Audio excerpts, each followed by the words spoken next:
Bilasizmi, meditsinada qulupnayni kimlarga tavsiya qilishadi? Yurak muammosi borlarga, immuniteti past odamlarga, terisida tez qarish muammosi bor bemorlarga, anemiyada ya'ni kamqonlikda ko'proq tavsiya qilinadi.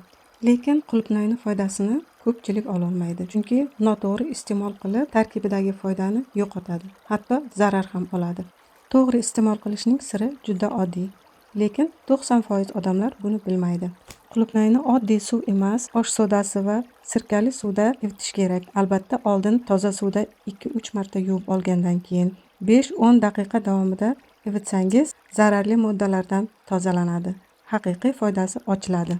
Agar qulupnayni oddiy suvda yuvib iste'mol qilsangiz, allergiya, oshqozon kasalligi muammolari, hatto gormonal muvozanatni ham buzishi mumkin. Kommentariyangizni kutib qolaman. Siz qanaqa usulda yuvasiz va buni aniq bilmagan do'stingizga yuborib qo'ying.